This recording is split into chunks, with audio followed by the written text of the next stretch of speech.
Welcome to The Explainer.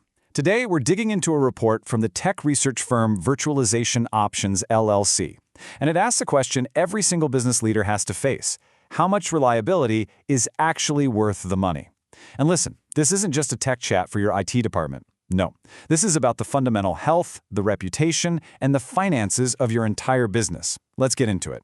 Okay, let's just get right to the bottom line. Forget all the technical jargon for a minute and just really think about this question. What happens when your main website, your factory controls, or your customer support system just goes dark for an hour? It's not a small thing, it's a direct punch to your revenue. And that punch, it's not just one thing. It's coming at you from all sides. Your team's productivity, it just evaporates. People are sitting around unable to do their jobs. But it gets worse. Think about the immediate financial hit from lost sales, the long-term damage to your brand's reputation, and all those invisible opportunities that just float on by while your digital doors are closed. So our first step here is really about reframing how we even think about this. Downtime is not just some technical glitch. No, it's a major business risk, and it has a very real and often very painful price tag attached to it. Okay, to get a handle on this, we got to talk about one key concept: system availability. The easiest way to think about it is like a report card for your technology. It measures the percentage of time your system is actually online and doing what it's supposed to do. We call that uptime. And obviously, the higher that number, the better. Right. But here's the thing. Not all downtime is created equal. There's planned downtime, for maintenance or updates. You can schedule that for 3 a.m. on a Sunday. You can manage it. But then there's unplanned downtime. The sudden crash, the system failure right in the middle of your busiest day. That is the chaotic, expensive enemy we're really trying to defeat. Okay, so if we all agree that unplanned downtime is the real villain here, how do we actually measure reliability? How do we hold our tech providers accountable? This is where the business world and the tech world have to meet and make a deal. And that meeting point, that deal, it's called a service level agreement, or an SLA. And this isn't just some legal mumbo-jumbo. It's a formal contract. It's where your provider puts their promises about uptime down in black and white. And how they measure those promises is where things get really specific. And that brings us to the real heart of this whole thing, something called the nines. You've probably heard tech folks throwing this term around. 3 nines, 4 nines, 5 nines. It sounds kind of abstract, but it has a very, very concrete meaning for your day-to-day business.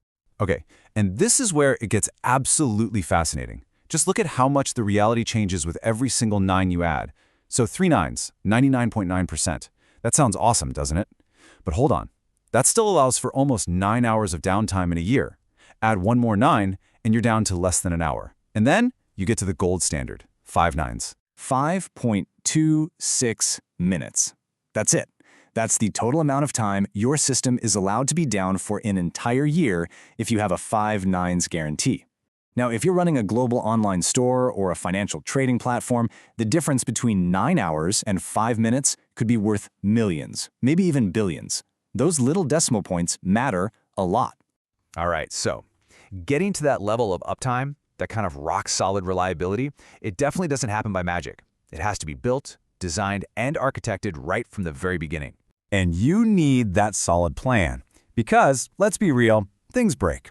And they break in ways you'd never expect. It could be hardware giving up the ghost, a weird software bug, a power outage in the neighborhood, a security breach, or, honestly, sometimes it's just plain old human error.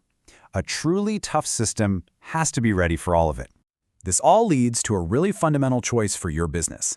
Are you going to be proactive, or are you going to be reactive? It's basically the difference between being a fire inspector, preventing fires before they start, or being a firefighter, getting really good at putting them out. A resilient business always favors being proactive. So what's actually in that proactive toolkit? Well, it's built on a few core ideas. Redundancy is basically having a spare tire for everything. Servers, data, you name it.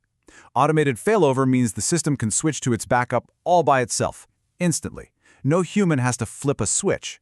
And load balancing makes sure no single part of the system gets swamped. It all wraps up into your big picture disaster recovery plan.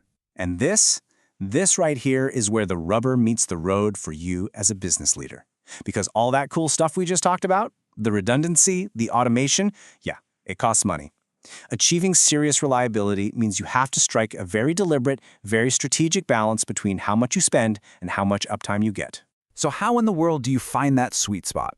Well, the Virtualization Options Report lays out a pretty simple three-step game plan. First, you have to get real about your business needs. What systems absolutely cannot fail? Second, you have to look at the real costs of getting more reliable. And third, you got to benchmark. See what your competitors are doing and what your customers expect. And when you start to look at where the money goes, it's not a big mystery. It pretty much falls into 4 big buckets. You've got the hardware. I mean, you got to buy 2 of everything, right? You've got specialized software to run it all. You need sharp, skilled people to design and maintain it. And then you have the day-to-day operational costs. Every 9 you chase adds cost to all 4 of these areas. You know, the report from Virtualization Options LLC really just boils this entire challenge down to one powerful idea. It's the ultimate business calculation. You have to weigh what you might lose if you go down against what it costs to stay up. It's a strategic balancing act. And so here we are, right back where we started. But now you get it. You know what the 9s really mean, both in terms of downtime and what it's going to cost.